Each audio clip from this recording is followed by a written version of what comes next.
मुझे आपसे पूछना था कि आजकल जैसे इतना सब लोग थेरेपी की तरफ आ रहे हैं, तो कुछ लोग इससे खिलाफ भी होते हैं कि थेरेपी क्यों लेनी है, क्या ज़रूरत है थेरेपी की?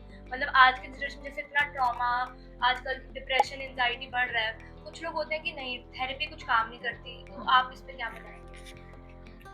बिल्कुल, बहुत कॉमन ये प्रॉब्लम हो गई है कि थेरेपी कब लेनी चाहिए, क्यों लेनी चाहिए, थेरेपी है क्या? वैसे थेरेपी एक्चुअल में गाइडेंस है और वो जब-जब लेना चाहिए, जब-जब हमें उसकी एक्चुअल में ज़रूरत है। अब ये कैसे समझें कि एक्चुअल में ज़रूरत है? अब जैसे पैंडेमिक के बाद काफ़ी ऐसी चीज़ें हुई जो पहले नहीं हुई थी। तो कुछ लोग उससे बाहर निकल पाए हैं और कुछ नहीं निकल पाए। जो लोग नहीं निकल पाए, उन लोगों को हेल्थ एंग्जायटी हो गई और वो अपनी हेल्थ को लेकर बहुत कंसर्न्ड हैं, ओवरली कॉन्शियस हैं अपनी हेल्थ को लेकर। बीमारी होने से पहले ही इंटरनेट पे सर्च करते हैं कि मुझे ऐसा महसूस हो रहा है, कहीं मैं बीमार तो नहीं हो गया, क्योंकि उस टाइम का जो डर था ना, वो मन में अभी भी बैठा हुआ है। तो ऐसे लोगों को एक गाइडेंस की बहुत ज़रूरत है कि वो एक स्थिति, एक परिस्थिति, एक समय था जो बदल गया है। तो आपको उसको लेकर, उसको ध्यान में रखकर अब वाले समय से कंपेयर नहीं करना है कि अब अगर मुझे कोई भी ऐसा सिम्टम लगे, तो मैं पहले से ही जाके एक डायग्नोसिस बना के डॉक्टर से मिलूँ, डिस्कस करूँ क्योंकि मुझे बीमारी हो गई है। तो ऐसी वाले कन्फ्यूज़न की स्टेट में थेरेपी ज़रूरी है।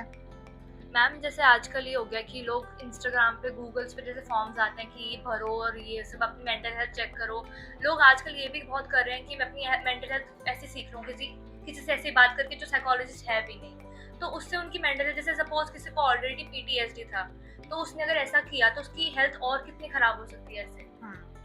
PTSD, post traumatic stress disorder, कोई भी ट्रॉमा के बाद जब स्ट्रेस आता है तो पहले के समय में और वैसे आजकल भी है कि कुछ टाइम तक जैसे एक रिचुअल्स होते हैं कि पूरी फैमिली साथ बैठती है और हम रिचुअल्स करते हैं, कहीं पर 4 दिन का, कहीं पर 13 दिन का। तो उसका ये रहा ग्रीफ का वो पीरियड जहाँ लॉस ऑफ समवन रहता है, कुछ एक्सीडेंट्स वाला रहता है। तो ऐसे में फैमिली के साथ समय बिताना, अपने आप को एक्सप्रेस करना, एक कैथार्टिक वे में अपनी बात को कहना, उस ग्रीफ को रिलीज कर देता है। जिन लोगों को ये मौका नहीं मिलता या फिर ये मौका मिलता है और वो लोग इन्वॉल्व नहीं होते, उनको इस तरह के लक्षण आते हैं।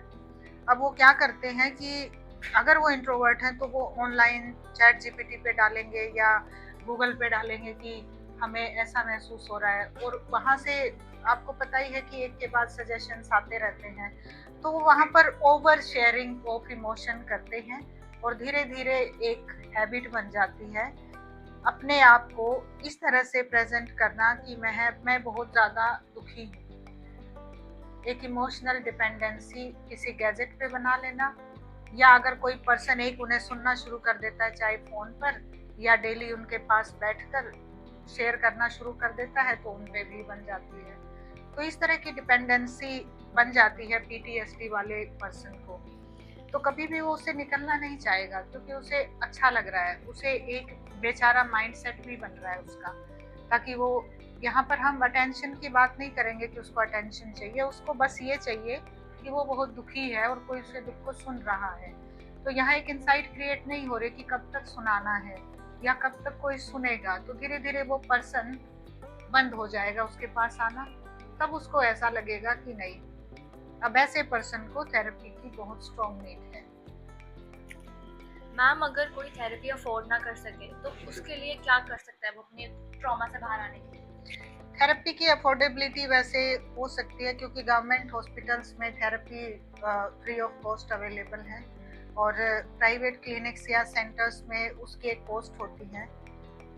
और जहाँ तक बात अफोर्डेबिलिटी की है तो वो इन्हीं दो कंडीशंस पर डिपेंड करती है कि जहाँ आप अफोर्ड कर सकते हैं वो सूटेबल मोड आपको खुद ही चूज करना होगा।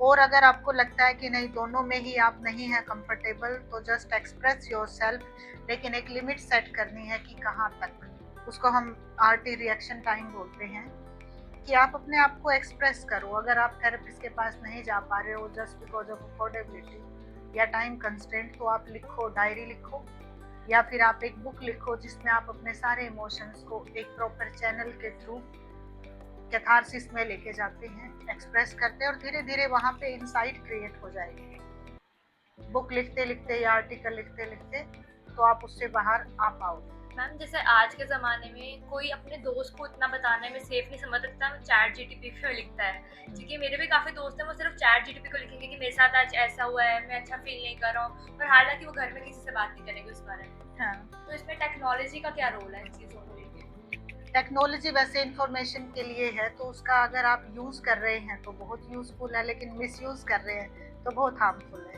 क्योंकि पर्सनलाइज्ड पर्पस के लिए जब हम अपने इमोशन के साथ उसको जोड़कर देखते हैं, तो वो आपको सही गाइड नहीं कर रही है। क्योंकि उसका सॉल्यूशन बिल्कुल जनरलाइज्ड आएगा कि अगर आपको एंग्जायटी है, तो आपको एंग्जायटी ही है, पर्टिकुलर किस चीज़ के लिए है, ये वो नहीं बताएगा। उसका एक डायग्नोस्टिक क्राइटेरिया नहीं बताएगा कि हमने किस बेसिस पर आपका ये डायग्नोसिस बनाया है। आप अपनी बहुत सारी इन्फॉर्मेशन खुद भी उस पे शायद अपलोड ना कर पाओ कि मुझे ऐसा-ऐसा महसूस हो रहा है, क्योंकि ये एक बहुत थोरो इन्वेस्टिगेशन होता है। जब थेरेपिस्ट के पास आप जाओगे, तो एक थोरो इन्वेस्टिगेशन होगा, प्रॉपर टेस्टिंग होगी, उसके बाद पता चलेगा कि आपकी रियल प्रॉब्लम क्या है, तब डायग्नोसिस बनेगा। इन्फॉर्मेशन अलग-अलग लोगों से ली जाएगी, फैमिली से भी ली जाएगी, फ्रेंड से भी हो सकता है लेनी पड़े, आपके आसपास के लोगों से भी लेनी पड़े, और पेशेंट को ऑब्जर्व करके ही डायग्नोसिस बनते हैं। लेकिन चैट जीपीटी पे सिर्फ एक प्रॉम्प्ट डाल के आप अगर डायग्नोसिस बना रहे हैं, तो मिस डायग्नोसिस ही बनते हैं।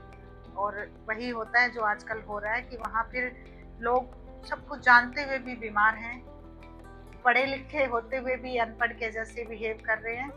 मैं ये वर्ड यूज़ नहीं करना चाहती, बट कहीं न कहीं हम सब ही ये ऐसा कर रहे हैं कि हम उस पर इतना भरोसा करते हैं, ये जानते हुए भी कि ये सिर्फ हमारे लिए नहीं है। पर्सनली हम इसको ऐसे यूज़ नहीं कर सकते हैं। तो ये पब्लिक यूज़ के लिए है, ये सबके लिए है, तो खुद से इतना भी रिलेट ना करें। इस तरह से हम अगर प्रॉपर यूज़ में जाएँगे तो ही बेटर है। Thank you ma'am.